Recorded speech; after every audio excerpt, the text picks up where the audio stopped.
All right. Good morning, everyone. Welcome to Meet the Masters. Today is November 16th. Today I'm joined by Master C. Donald Weinberg. Good morning, sir. Good morning. Thanks for joining me. I appreciate you taking the time to chat with me. It's a pleasure. Two bald guys. That's right. How have you been lately? I haven't had, well, actually, I did see you recently. I got a chance to see you at U.S. Nationals briefly. How are things for you? Things are absolutely excellent. My wife and I have managed to avoid any infections, and we are good companions to each other. So it's been a good year, oddly enough. That's always helpful to have someone that you enjoy being around, to be around. It's wonderful. Have you had the opportunity to do some teaching with, I know you're up in New Jersey. Are you still teaching regularly? Yes, I am. Tuesday, Thursday, and Saturday. Excellent. And how are the classes going up there? The classes are going well. We're a martial arts studio that teaches more than one martial art. And my primary responsibility is karate.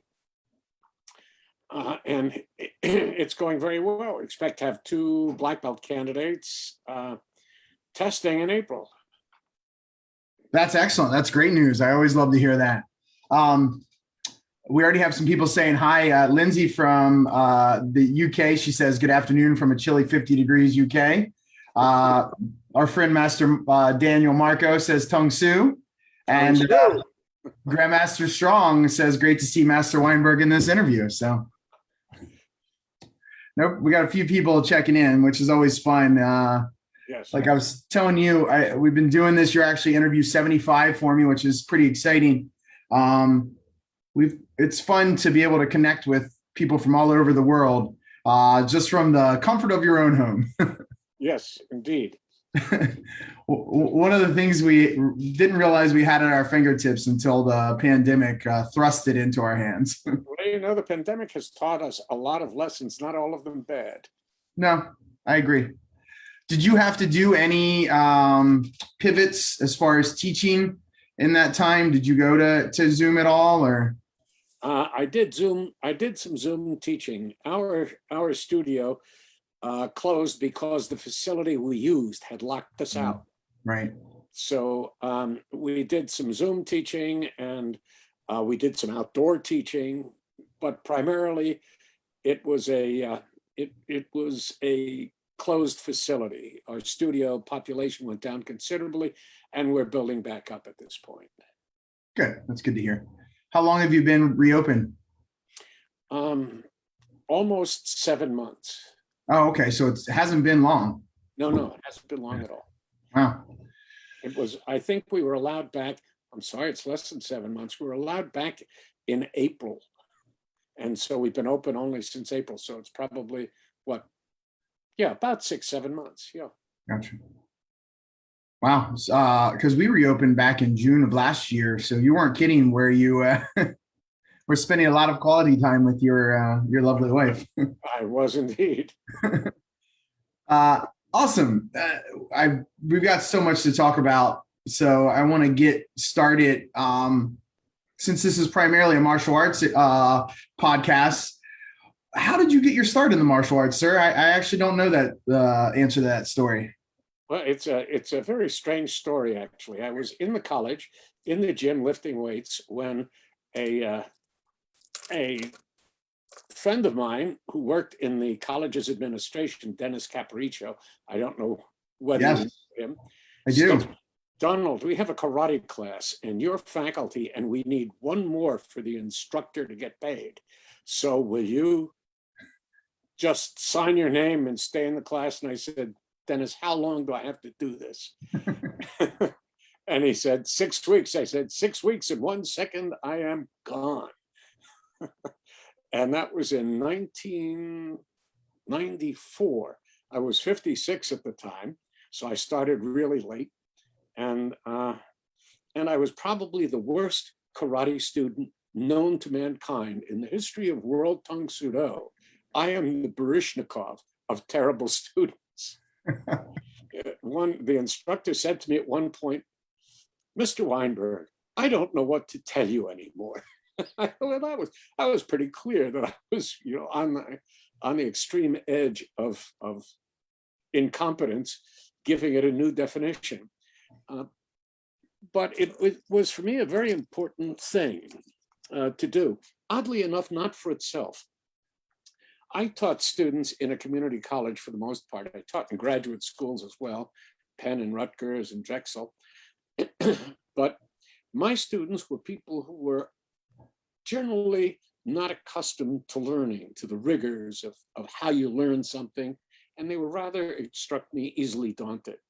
So I decided as a project for my soul to try to learn something for which I was ill-equipped by nature of flexibility and native talent, because I felt that I wanted to duplicate their experience. In other words, to immerse myself in something for which I had absolutely no preparation, something for which I was, shall we say, the least likely candidate. So I stayed and I learned some very interesting things. One, go to class, very important. Two, persevere. Three, ask for help when you need it. And that led me to the reason why I stayed in Tung Sudo. When I asked for help, I got it. And the people who helped me were just such decent and worthwhile human beings. And non-critical, what do you need? And so they provided a cadre of people whom I have continued to like over the years. And I stayed in Tung Sudo because I liked the people so much, one. And the quality of the organization was such that it became the fondest place for me to go when I met other people, just good souls working together, people with PhDs and people who drove buses. And the only thing that mattered was, are you a decent human being? I thought that was the American ideal, as well as what the association described itself as being and actually was, as opposed to many of the associations that I belonged to who described themselves as being something and then turned out to be somewhat less, to be kind. You said you started to kind of get the mindset of dealing with something that you're not particularly good at. Did you feel like you accomplished that goal of kind of seeing things from another point of view as far as being able to relate to students as they came in? Yeah, I did. It was very helpful to me and to them. And I would tell them the story of my experience in Tung Sudo. And I would tell them that I am the Baryshnikov to incompetence. So if there was a star of incompetence, yay, here I was. And I said, this is my experience. And for much of the time, I was the worst student in the room, and for quite a while. And I said to them, from this, I developed the formula. One, go to class.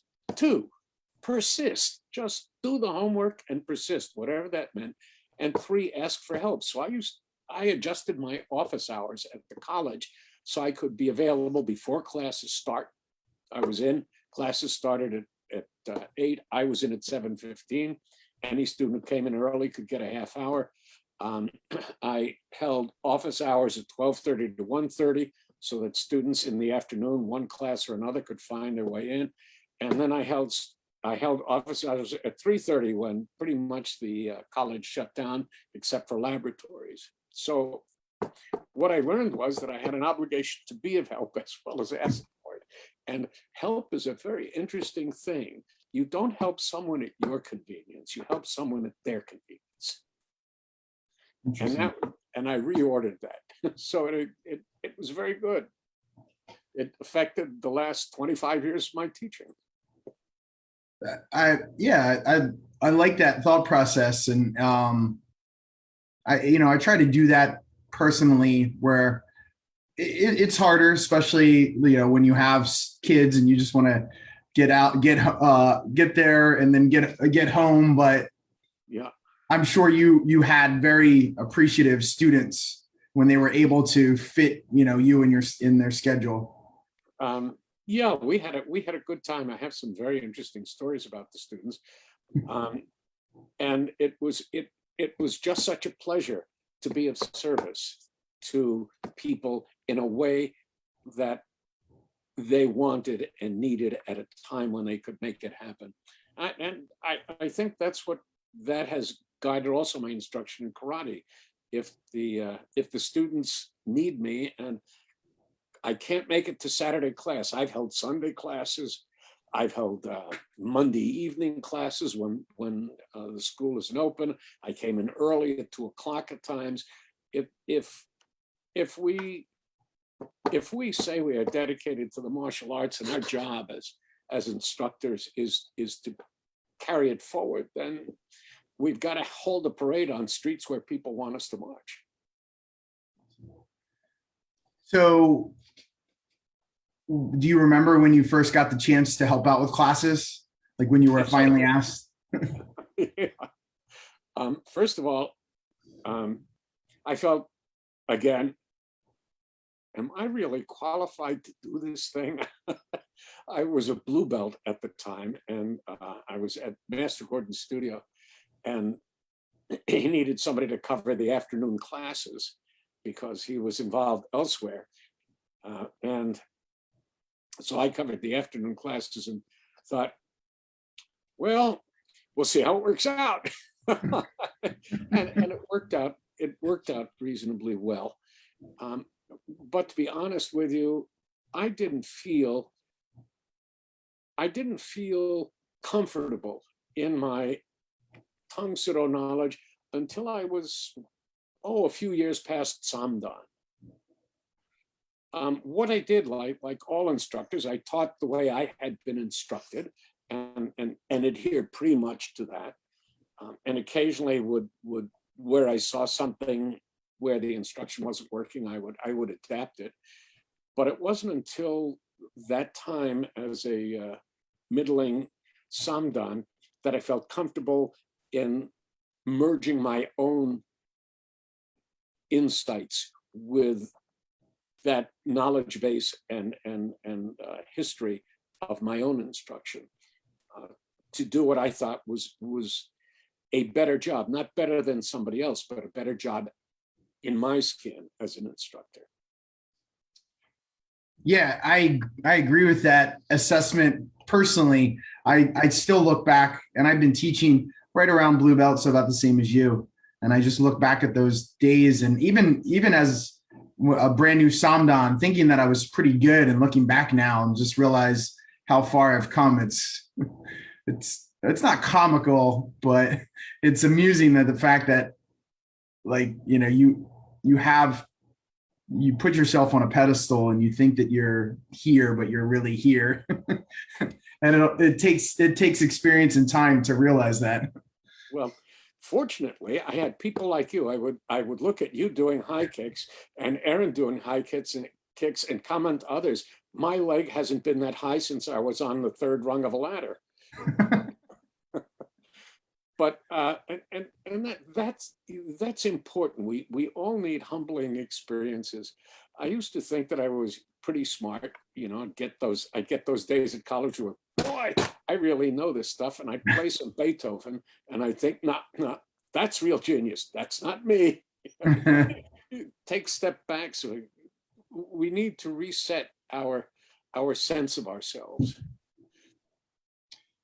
So you said you started when you were 56. Did you get comments from friends and family? Like, you started what?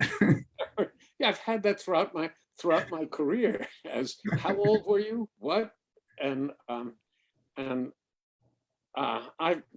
I've enjoyed it.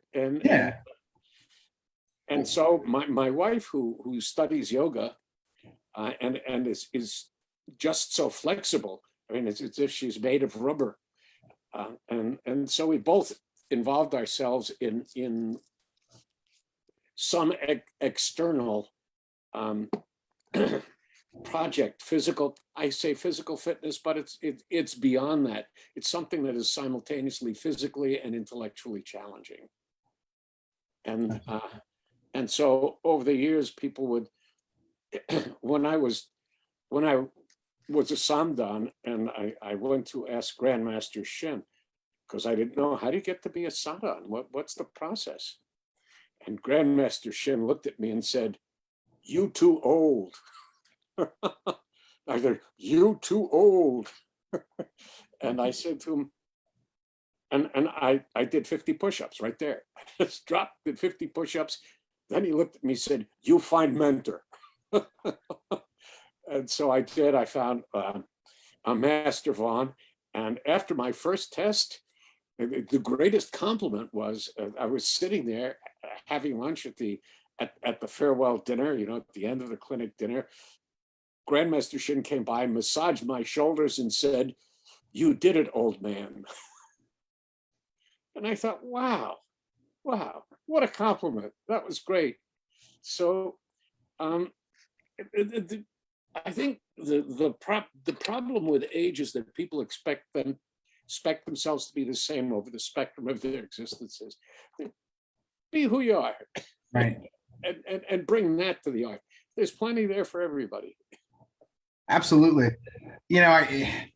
I always tell people that you're never, oh, I'm too old to start. And I have some students that are older. I've referenced you. I remember when I tested for my red stripe, my master's rank, you were testing it at the same time. And I believe you also hold the distinction of the oldest person to test for rank in World Tong Soo Do for master's rank. So it's just that I love that age is just a number, right? Like, it's like Grandmaster Shin told you you're too old, and you basically said, "I'll show you." I love that. So and it's been great. I'm 83 now, and I'm still training, and I'm still teaching, and I expect to continue. Absolutely. Item. I've always looked up to you. Like, every time leadership class would happen, and then instructors class, you're always there training hard and working hard, and no excuses. No, and again, it's the people. This association has managed to attract so many wonderful souls. It's just such a joy to be among my Tong Soo Do colleagues, and that for me ultimately is the greatest reward, is just the people in this. You mentioned Grandmaster Shin, and he is the person, right? That he's the reason why we do what we do. Sure. Can you just share some stories, if you had any chance to spend some time with him, and just some memories from being around him in Region 8? Yes, I'll share one of my favorite stories with him. I had been at a tournament. I was a Samdan at the time, and I knew him, and we had spoken casually a few times when I was training at the Shin studio, and Grandmaster Gordon was there, and then I would come for special classes. But I'd been at this, and we were still using live swords in Janggamyeong, and so I had this live sword and I had just started, the downstroke. Mm-hmm. And somebody ran across the ring, right in front of the sword. So I immediately pulled it back and swung around. Master Mamidas, who's the center judge in the ring, start over, no penalty. I go back, bring it down, and he runs back the other way. And this time I managed to stop the sword entirely. So Master Mamidas said to me, "You can start again." And I said, "No, I'm done. That's it." I've come close to killing somebody twice with a sword. And then I went to Grandmaster Shin and I told him the story. And some people had injured themselves in the meantime with swords. And I said, and I mentioned to him that we might start looking for an aluminum sword where people wouldn't kill each other. And Grandmaster Shin looked at me and said, good idea, you do. And we over several years, we worked together on the sword. He would take the sword, examine it, and we thought we had one really good sword. And he said he would call up the purveyor of the sword. And the purveyor of the sword wasn't respectful. And he rejected the sword based upon the person's behavior, that he refused to deal with someone who showed no respect. That was a tremendous insight. Here was our leader, probably one of the greatest martial artists in the world. And here was our leader who said that most important is character. And he was a man of integrity, a man of his word. Whatever he said, he would do something, he did it. But I hadn't realized, I was so busy with the physical part of it, I hadn't realized the extent of his emphasis on character, on what kind of a human you ought to be. And I was very much impressed with that. And then he set me off to work on the knife. And in any event, there's a different knife than the one I worked on, but the sword we have is the sword that he selected and the sword maker he selected. That's the interesting part. And the sword maker he selected, a person of character. That's a great story. And one that it's like, if you knew Grandmaster Shin, it makes sense. Like it's on brand. Well, in the writing of the book, I read everything he wrote and everything he read. And everything he wrote and everything he read that was available. I went through his bookcase looking for books that were underlined so I could get some sense of his own reading as well as his own writing. Interesting. And I would say it was half and half, that the texts on character and integrity and ethics balanced in quantity and quality the volumes on technique.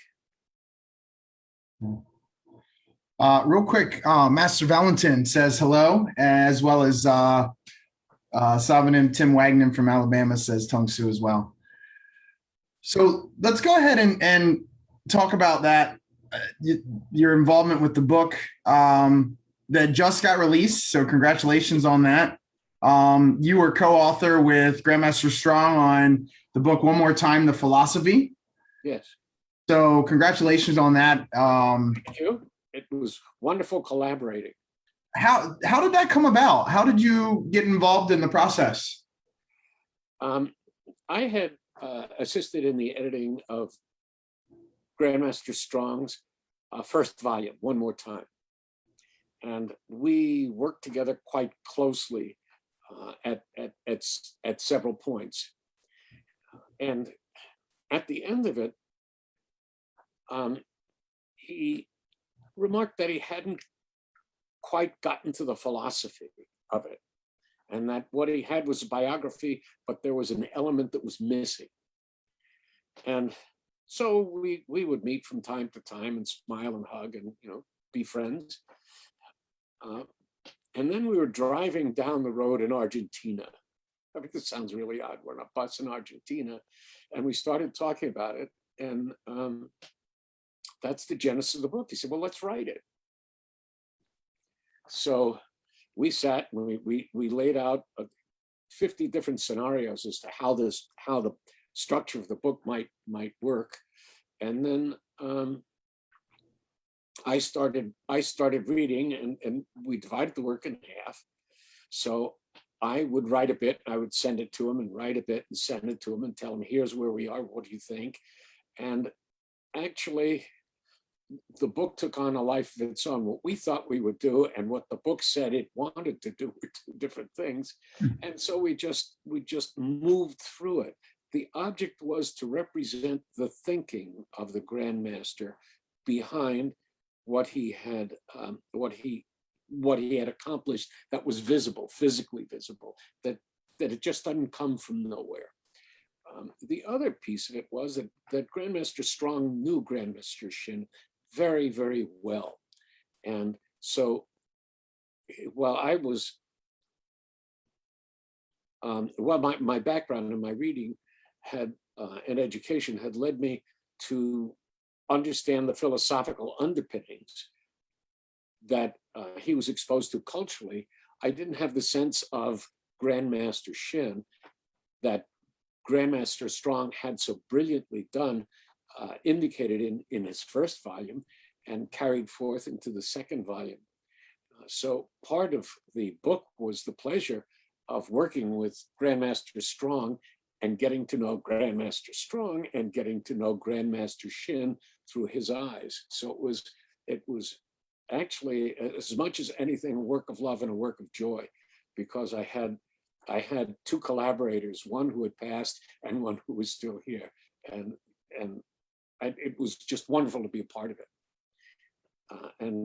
And so our Argentina bus ride of some 5 hours turned out to bear fruition. It's been a just terrific experience. That's great. It's you seem to be, and this is very much I see throughout the whole association. If you bring something up, you have to be prepared to take ownership of it with the sword, and then with the conversation, whether you realize it at the time or not.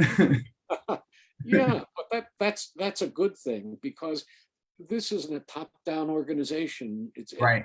Everybody has something to contribute, and if you mention it, yeah, we can do that. Let's do that.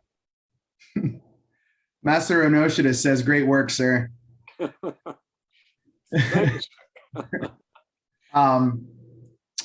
Here's another one. This is good. So Brian Ormiston, he says, good morning, Masters, from Clearwater, Florida. As a senior adult myself, 67, he's a second-degree black belt. He's listening with great interest and finding inspiration to continue on with teaching and training. Tung Su. Yeah. Great to hear. Yes. Brian watches along quite a bit, and he's down there in Florida. You mentioned that trip to Argentina. Can you share with us some of the places that you've had the chance to go to travel? I know outside of World Tong Soo Do, you enjoy traveling. Obviously, haven't done a whole lot lately, but share with us some stories of traveling for WTSDA. Traveling for WTSDA. Both. You can. Yeah. Well, feel free. We have a Dutch branch of the family, so we go to Holland every year to be with our cousins, and we have a wonderful time. We also, as part of my academic background, I did a lot of research in France. I was interested in ancient Roman and medieval studies. I was teaching a course in humanities, so my section of that long Humanities 101, Humanities 102, Humanities 103. So I had the 101, the ancient, and 102 medieval. And so I would go to France. Fortunately, France capitulated in the Second World War and then didn't have its entire medieval and Roman infrastructure bombed into oblivion. So we would Nancy and I would go to France, and there's one very funny story. I found an archaeological recreation of a 9th century medieval farming village. And my wife is just a wonder. She's very tolerant of me and my intellectual peregrinations. And I figured long ago she should have sent the frying pan flying in my direction. So I'm in the middle of looking at this and finding the remnants of mud and wattle walls, characteristic of the medieval, and trying to trace the pathways and looking at the farming. And it started to rain, and I didn't understand that it was raining because I was so interested in what I was looking at. And I have a picture of Nancy in her red raincoat under an umbrella, absolutely calm and kind as this deluge is coming down, because the light is reflecting from the raindrops, so you can barely see Nancy standing there with the umbrella. But it was a wonderful farming expedition. Then I dragged it through crumbling castles and I started to climb up the walls of one, and I thought to myself, how am I going to get down from here? This is a very high place, and I'm clinging to old arrow slots and crumbling holes in the wall. So I finally got down, and she mentioned that she thought she was going to have to get used to the single life again. And we've traveled to Rome and the Emirates and South Africa and Germany and Canada. We've been around just a little bit. And, Yeah. And it's nice to do that. I dropped in on one studio I dropped in on 3 studios in South Africa, and that was very pleasant and enlightening.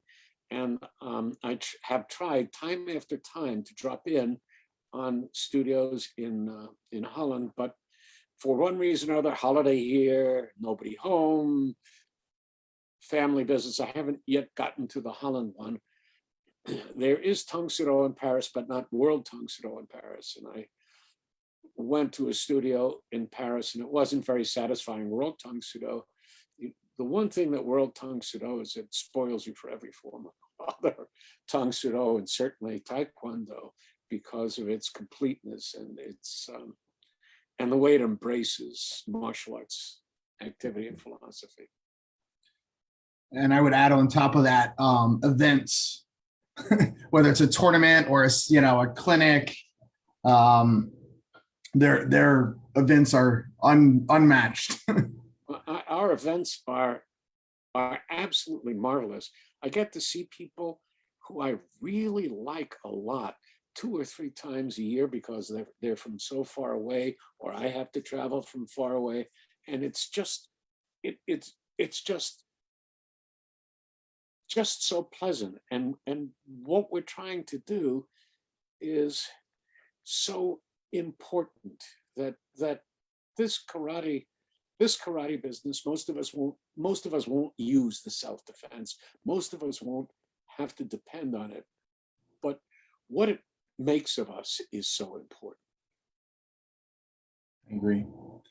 You mentioned getting together.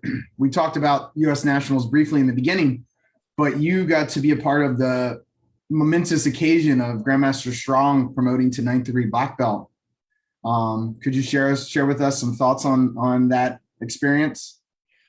Yes, first of all, I was honored to be asked and to be part of something so momentous.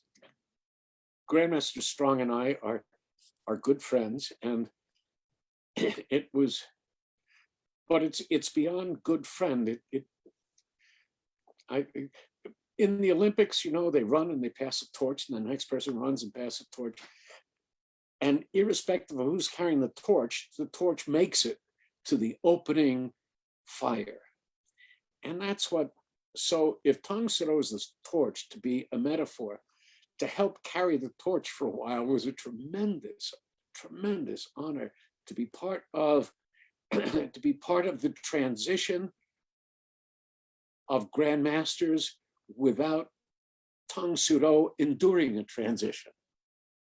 So it in many ways, and philosophically, we are continuing that Tang Suro exists as an idea in and of itself, as a practice in and of itself. It's not contingent on one person. That the body of Tang Suro And the body of Tang Soo Do practitioners is a continuing entity. And this was a celebration of that. Look at all the organizations that fall apart after their founding leader or the next one disappears, and they turn to be cults of personality rather than institutions in the best sense of that word. Like Harvard is an institution. It doesn't matter who's president. It matters that Harvard remains. Yeah, I think that's a great way to say it. And I was excited and pleased to be able to witness that, the tying on of the belt and the kind of pomp and circumstance of it all. Even in a small, intimate setting, it was pretty amazing.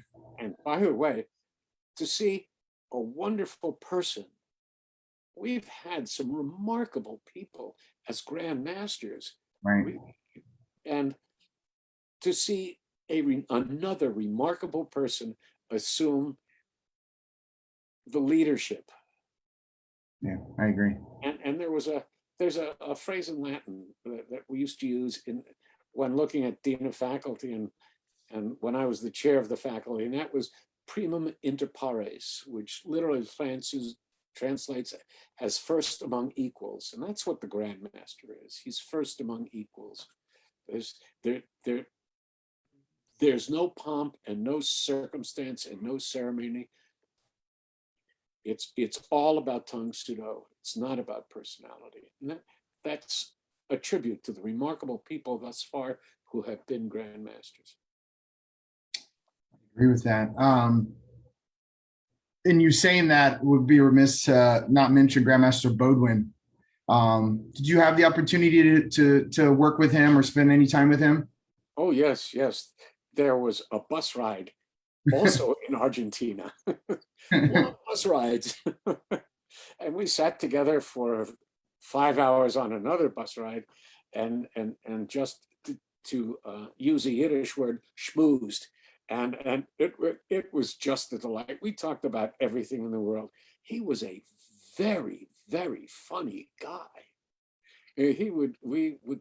We would tell jokes, and when I was chair of the publications committee, I would send summaries of the theses for approval to Grandmaster Strong and Grandmaster Bodwin, and some of his emails were just so witty and so charming. He was an insightful man, and strong and humble for all his accomplishments. Really, really a good guy. I've had the pleasure of knowing now 3 Grandmasters, some better than others, but it's been a privilege. We ought to somehow or other find a way to bottle the essence of our Grandmasters. Well, I think you kind of summed it up nicely in the first among equals. They've all, in their own ways, done a very good job of continuing the tradition of what we do.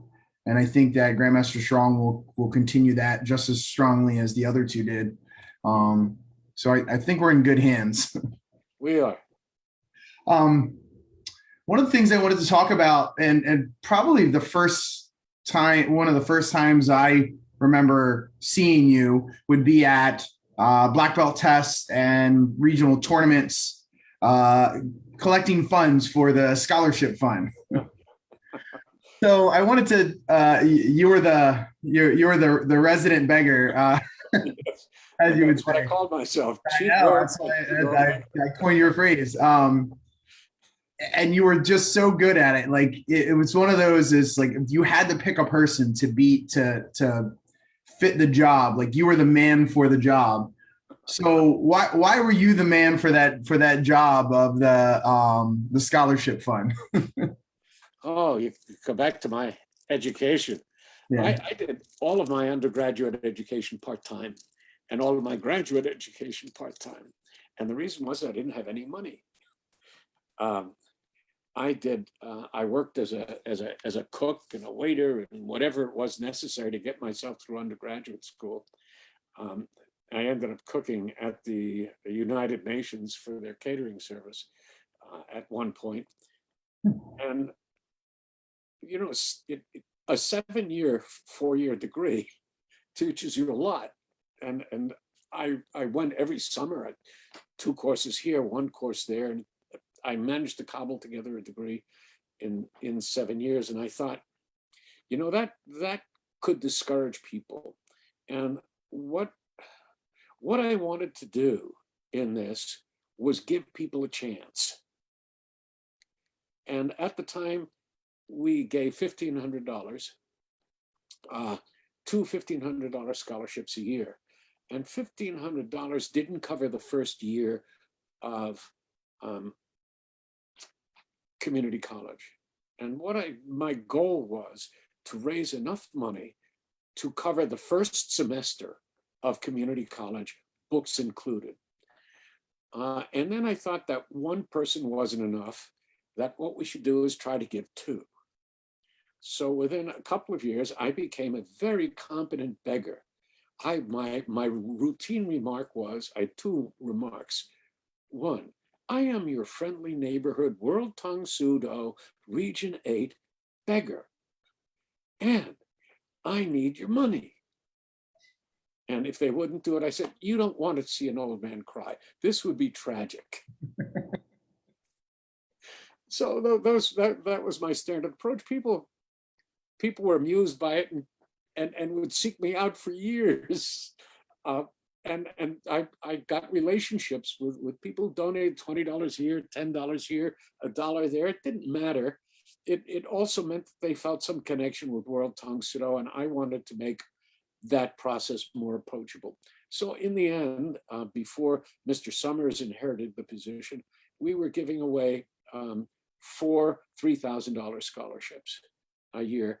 And that was, at the time, 1 semester plus books of a community college.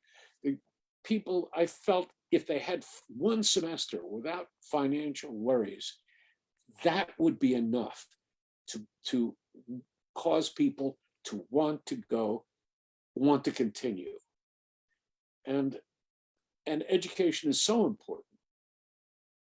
And so that's 1 piece of it, but there's a second piece of it. The association claimed, and rightly so, that it was interested in the whole person, and this was part of our commitment to the whole person. We want what's best for you as you see it, and we're going to do everything we can in every way to make sure you get what you need. That's awesome. I feel like we should bronze that bucket of yours. You know, people claimed it was glued to my hand. You know what it was? I was looking for a bucket. It was my first time, and I couldn't find any. Nope. The master home check, who had done it before, didn't have any buckets, and it was before a competition. And I went to Kmart and found pretzel buckets and threw out the pretzels because I needed the bucket so quickly. And rinsed them out, dried them out, covered the Joe's Pretzel label with a Tongue Pseudo label, and then went around with 2 buckets. It gave a great visual because you had this big bucket that had dollars and change in it. It was perfect. And I remember we would always, Aaron's just like, just write a check for Master Weinberg for the year.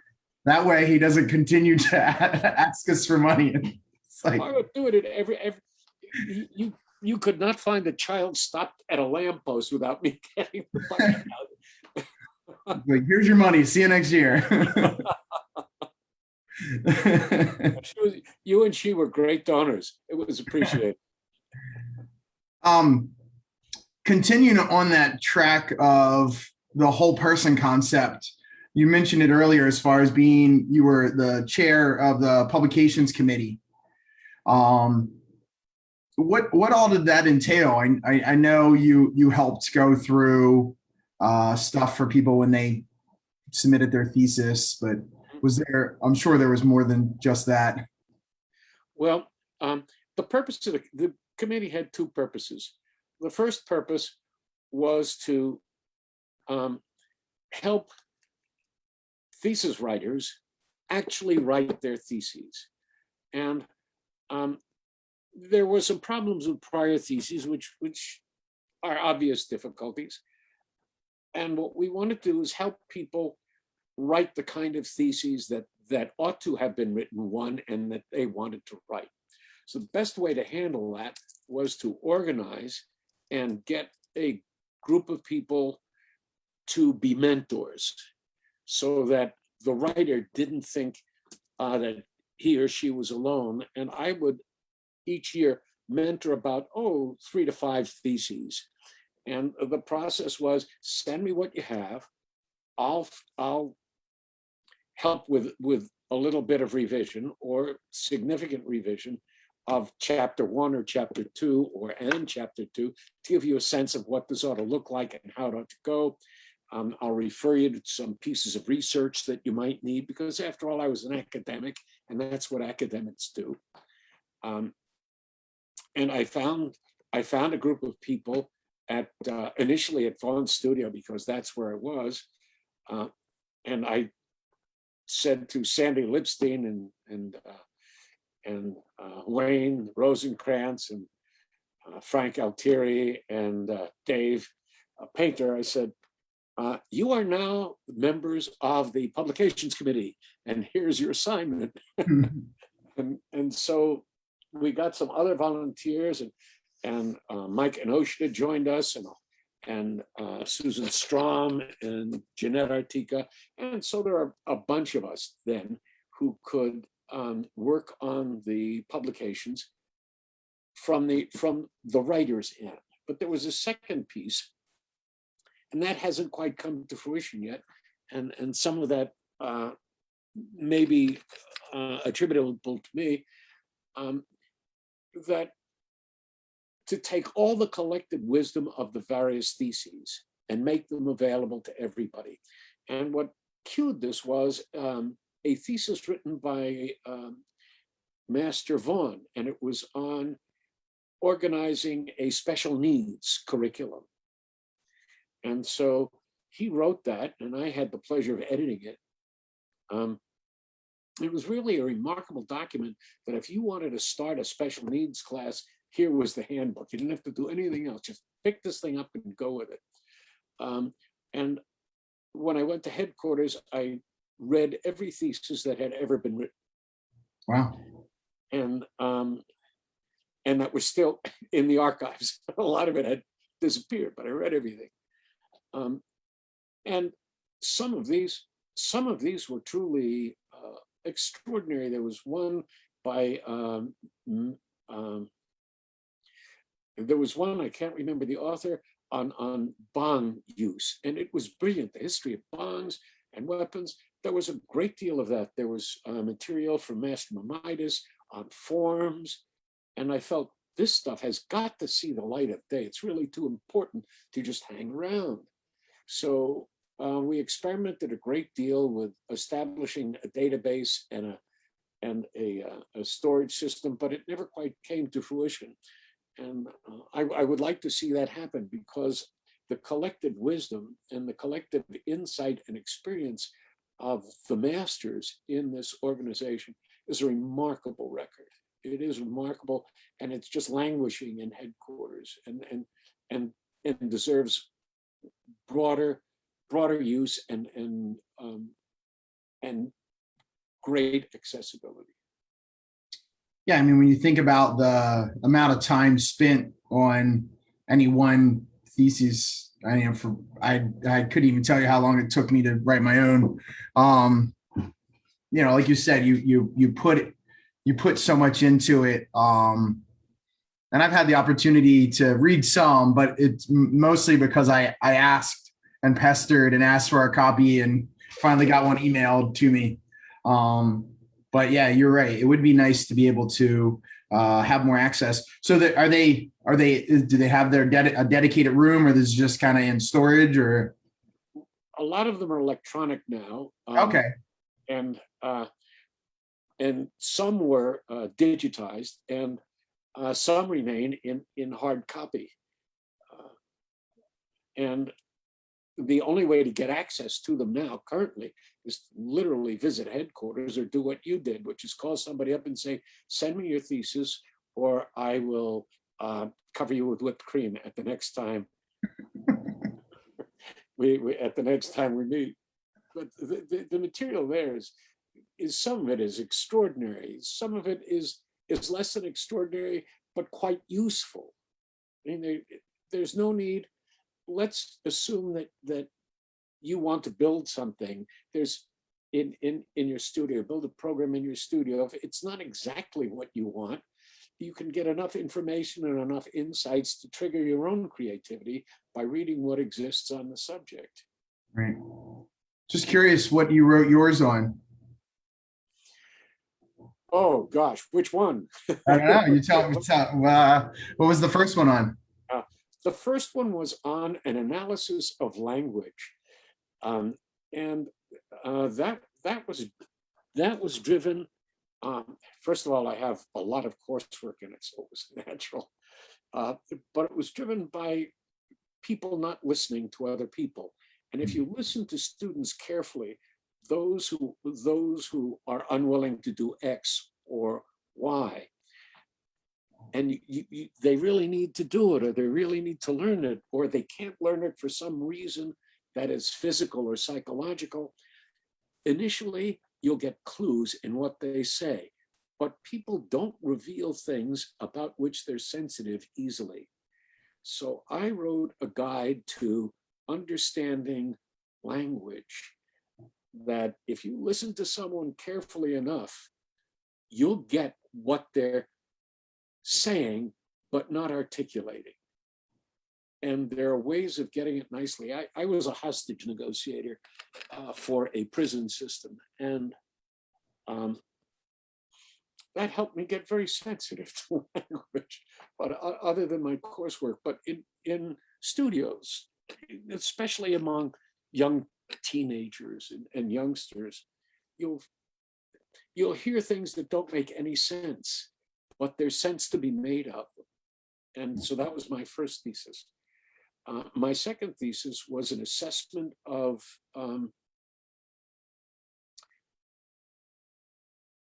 East Asian philosophy, the history of East Asian philosophy as it impacted martial arts.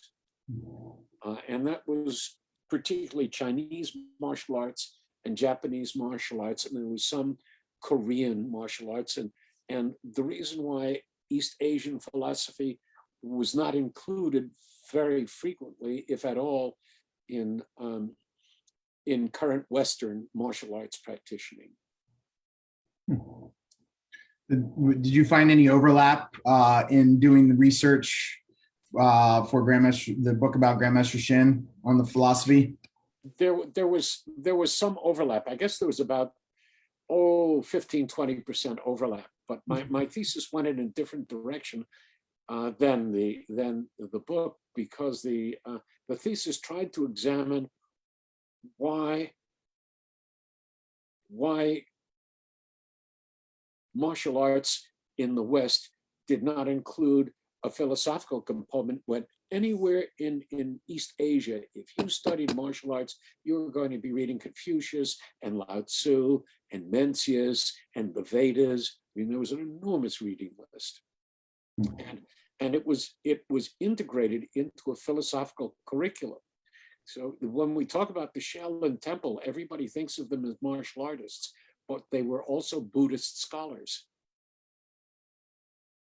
You don't get to be a monk without reading Buddhist texts. Gotcha. So you obviously have I guess a passion would be a good word, a passion for history. In a way, right? Researching how people did it before us. Yes. Go ahead. And it has, and I'm glad. I didn't know you knew that about me, but I have just begun research into a process that the Japanese call bunkai. Yes, sir. And that exists in in Korea called bunchi. Yes, sir. And what that is a process of trying to understand forms as they were originally taught, not as performance, which is what we largely teach, but as a martial art. So if you consider, let's take Pyeongan Saram. And when I look at it, I see this very high kick and this hand going out. And then elbow strike. But you've already kicked the person away that you're trying to strike. How could that possibly be? And if this is a back fist, how indeed do you get your hand behind the person's head? So clearly, it has to be a very low kick that causes the person to fall. Your hand doesn't go back, it goes straight out to catch the back of the head to bring it to the elbow. So bunkai, that's just an illustration. The object of bunkai is to let the form speak. And Grandmaster Shin said in his first volume that you should do the form until it's a meditation on itself. And so my historical interest historically is to get back to the origin and the original application of the form. As I understand it correctly, the form is a chapter. And in the chapter are pages. And a form may contain 10 or 12 pages, each of those pages being a discrete technique. And if those techniques are to be understood, they have to be functional. And I watched Master Khan explain a form by saying, well, you can use the form as the platform to do this or the platform to do the other thing. But Bunkai says that it's all in the form. Whatever is in that form is all you can do. You just have to understand the form. Let the form tell you what it is. And so I have been looking at the forms, performing bunchi, as it is in Korean. And what I'm going to do is start to make videos using students of what that form has to be if it is to be a martial arts lexicon, and see where that leads. And That's great, and that I love that area. I've done a lot of research on it myself personally, and I know Master Black and Master Falschnott have as well. And for me, I like to have it. It goes back to the well, this is how I feel, or this is how I interpret it, and that's usually how I base it.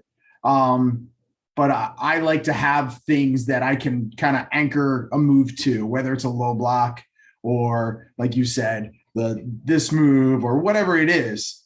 So, like for example, last night we took some of the moves from our forms, and one steps I wasn't particularly happy with the power that was coming into them. So we did them on the targets, and giving them that, it's like, all right, we do this in the air a lot, but if you were to hit someone, you have to hit them with power. You have to hit them with force. Or if you are going to hit them, it's A, B, or C. So I love that aspect of the martial arts. So I'll be interested to see your results. I'm playing with it now. What I'd like to do is a session on it in Master's Clinic, not so much to teach it as to collaborate on it and just take a look at 3 or 4 forms. And there's a phrase in Latin, res ipsa loquitur, let the thing speak for itself. And that's what I would like. That's the way I would like to approach forms, is to let them speak for themselves and then see if I'm listening correctly.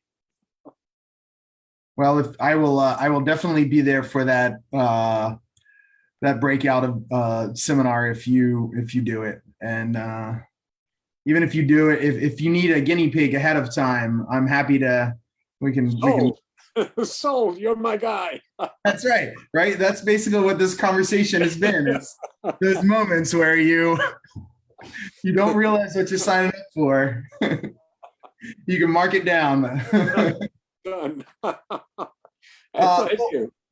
we're at an hour mark, sir, and I want to thank you for joining me. I appreciate you taking the time to chat. I love these conversations. You know, one of the things I always say is we see each other at U.S. Nationals. We never would have didn't have an opportunity to sit down for an hour and chat about martial arts. So I cherish these opportunities to get a chance to talk to people in this long form setting. So I appreciate you joining us. You're doing a wonderful thing. When all of us, I probably well before you, merge into non-existence or retirement, this will be a marvelous record. And anyone can look at it and say, yes, that's who they were, and that's what it is, and this is where we came from. And that's such an important thing. You're doing something wonderful and remarkable, and I'm pleased and honored to be a part of it. Thank you, sir. Any other closing words before we finish? Yes. As Grandmaster Shin once said, the study of Tang Sudo is endless, and that's part of the wonder of it. And I'm having the best time. I was with Master Inosha, by the way, in Chicago recently, and he showed me a technique with his knee in the front stance. And I thought, I never thought of that. We are an endless repository of capability and competence. And it's just such a pleasure to be part of it. And thank you for asking me. My pleasure, sir. Thank you, everyone, for watching. Tong Su, and we'll see you at the next one. Tong Su. Good.